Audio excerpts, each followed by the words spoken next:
People of YouTube, I know I'm incredibly late on this review, but I finally saw it. I saw a movie that a lot of people have been going crazy over, and so we're gonna be talking about Show Dogs. I'm just kidding. Why would I ever watch that? Of course, I'm talking about Deadpool 2. Why else would I be wearing this t-shirt? So yes, I really wanted to see Deadpool 2 opening weekend, but I couldn't because I had to deal with my graduation ceremony, and then I had to deal with work, and so I was just exhausted. That's one of the reasons why, all my main review wrestling videos got pushed back a day because of me just being exhausted. Hopefully that doesn't happen again. I mean, it shouldn't. I don't think there's nothing much planned. So I finally saw it on a Monday, like a loser. I saw it, and that's what we're reviewing right now. Deadpool 2. I mean, everyone's basically said their opinion on it. Some people say it's better than the first. Some people say it's good. Some people say it's worse than the first. But the overall feeling of Deadpool 2 is very positive, which one of the things that surprised me about Deadpool 2 is not the movie itself, but box office wise. Now, it did make $125 million, which is nothing to sneeze at. It's the third biggest opening of the year, considering what number 1 and number 2 are. Infinity War, Black Panther. That's not too shabby. But the original, which came out over 2 years ago, opened with 132. So Deadpool 2 made $7 million less. Now, some people might say, oh, is this it for Deadpool? This is a fail, because projections were at 150. At least 150. I thought it would hit 150 because I thought everyone loved the first Deadpool. And so people will come back for more, for the second movie. But it didn't. But this isn't the end of the world, because with the first Deadpool, not only was it it came out at a completely different time. It came out in February, whereas this one came out in May. The original Deadpool came out on a holiday weekend, specifically President's Day weekend. So I had that to boost its numbers. Not only that, Saturday of that weekend was Valentine's Day. So that really boosted its Sunday numbers by a lot. So this one didn't have that luxury, and it was more front-loaded. Although it still has the biggest Thursday night for an R-rated flick, and the biggest Friday for an R-rated flick. So at least it has that. And it's the second of all R-rated flicks, so I guess it all depends on second weekend, because second weekend is Memorial Day, and although Solo, a Star Wars story, is coming out, a lot of people really not excited about it at all. It's quite toxic. Because thanks to The Last Jedi, the whole Star Wars fan base has just started to turn on Disney and Kathleen Kennedy. And this is where we're going to first see signs of that divide, signs of that backlash. Because I think Episode 9 should be just fine, because that's a long while from now. So, either Solo will succeed, or the fans will destroy it. Because fans can destroy movies. They have the power to do so. I've seen it plenty of times. Saw it with Fan4Stick. Saw it with Ghostbusters 2016. Those are just, what other examples? I'm trying to think. I think there were other movies that got decimated by fans.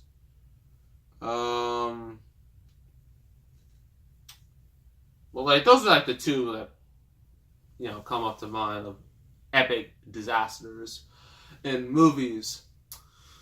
So, I don't think it'll be that drastic. It won't be that bad. It'll still make money, but it won't make Rogue One money. As we all know, usually China is like a huge moneymaker. I mean, look at how Infinity War did there. It made $300 million in China alone. As we all know, China just doesn't like Star Wars. They're never going to get into Star Wars. And that is a fact, because none of the 3 recent Star Wars flicks, that being Force Awakens, Rogue One, and Last Jedi, none of them did well in China. I mean, they still made money, but they didn't do well. So, yeah. Can't wait to review Solo. That should be very, very interesting. Hopefully I'm not the only one in the theater. I doubt it. But hopefully it doesn't implode. So, with all that out the way,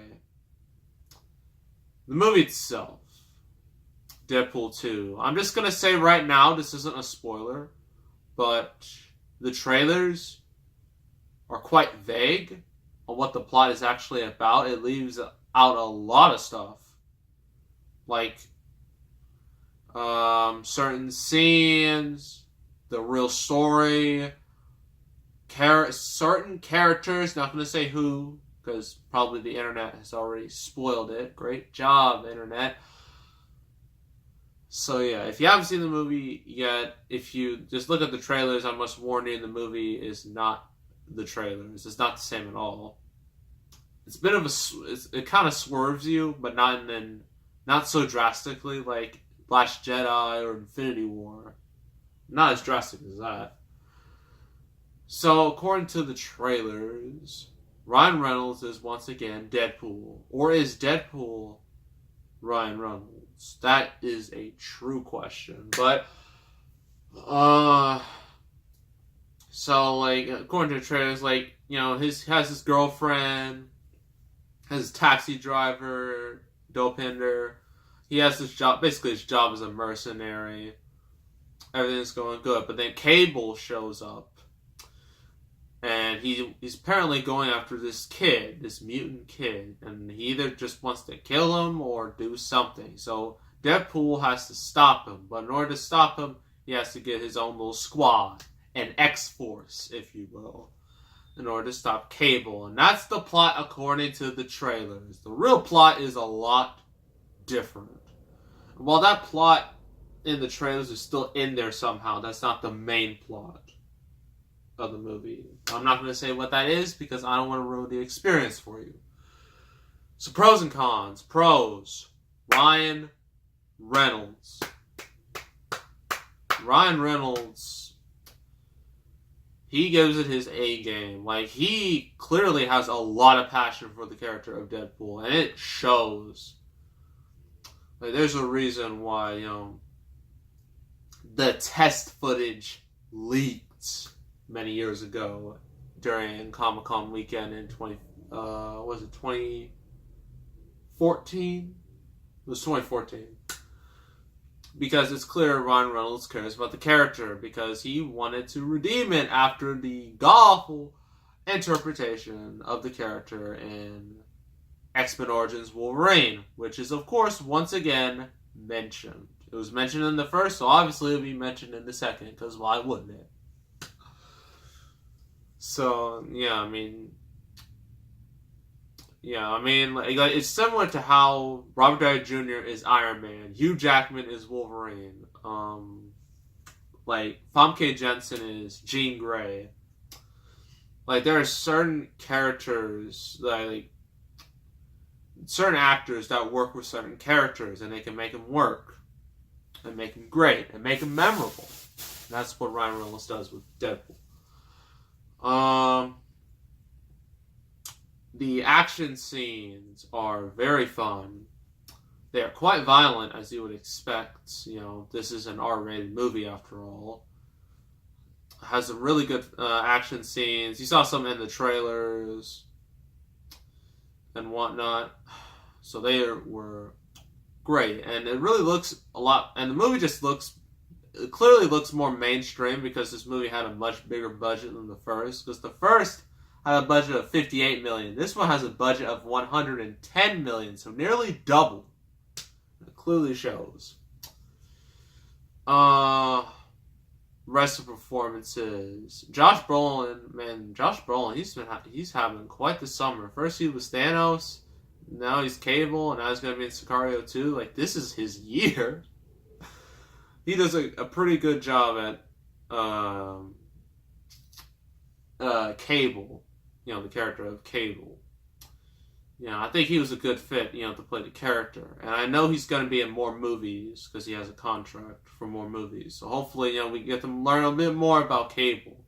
Hopefully we have Deadpool and Cable team up more, because that would be awesome.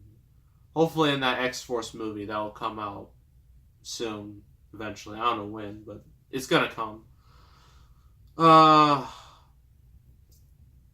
Let's talk about some of the X-Force. Some of them in the trailers, I'm just gonna say, like, you think the whole movie's gonna be, it's all about the X-Force. Not quite. You see the movie, you know how, it doesn't end very good with, I'm saying too much. Some of the X-Force are pretty cool. They have some pretty cool powers. Domino is, she's one of, like, the two standouts in the whole group. Domino, her power is basically luck. She can get out of any situation. That's her superpower. And you're just like, really? Like, you're like, there's no way. That's so lame.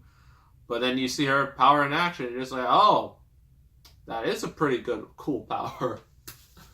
And, what's her name? Zazie Beetz. I think that's her name. She does a great job portraying Domino. One of the best performances in the whole film. And, of course, we cannot forget Peter. Oh, just this normal dude. Just looked on an ad, and Deadpool just allowed him to be in X-Force. That was great. That was quite, like, a great scene. And, that was pretty awesome. Music choices are amazing. They use some really clever music for some of the scenes. Even Deadpool just like, hit it! Like, right during an action scene, and it is great. Great sound, great music choices.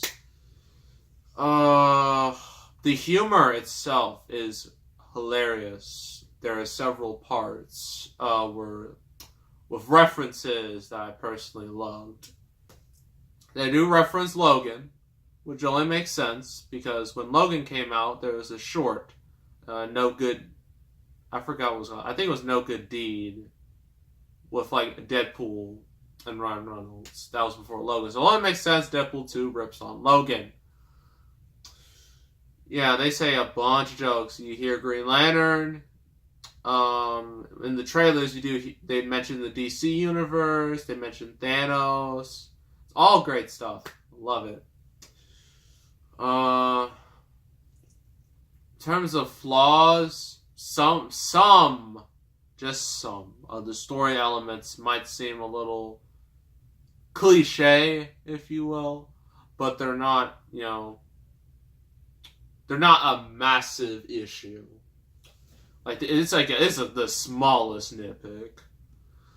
But that's really the only major flaw. Now, is it as good as the original? Well,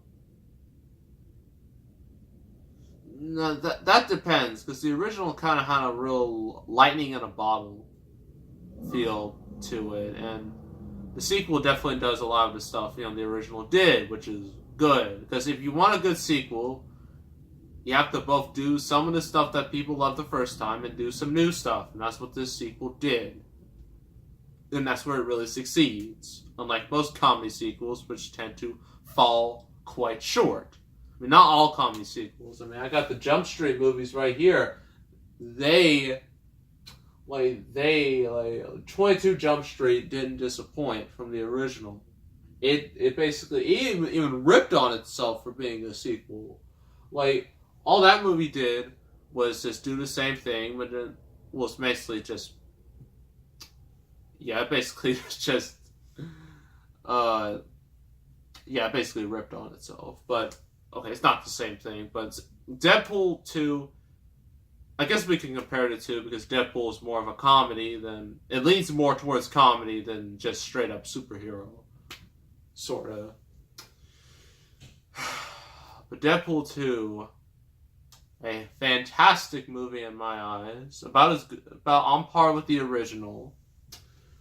Which means I'm going to give Deadpool 2... not quite a 10, but a 9.5 out of 10. I love this movie. It's one of my favorites of the year. Other than, Infinity War, A Quiet Place. I think Black Panther 2. But yeah, Deadpool 2. I highly, highly, highly recommend it if you're a Deadpool fan. If you want to just watch a good quality, high quality comedy, I suggest watching Deadpool 2. So that's my review of Deadpool 2. I hope you all enjoyed it. And are you going to see Deadpool 2? Have you already seen it, or will you see it this Memorial Day if you either missed it the previous week or you're just trying to boycott Solo? Let me know in the comments what you thought of Deadpool 2. And make sure to subscribe, like this video, leave a comment. I will see you all next time, and I am out.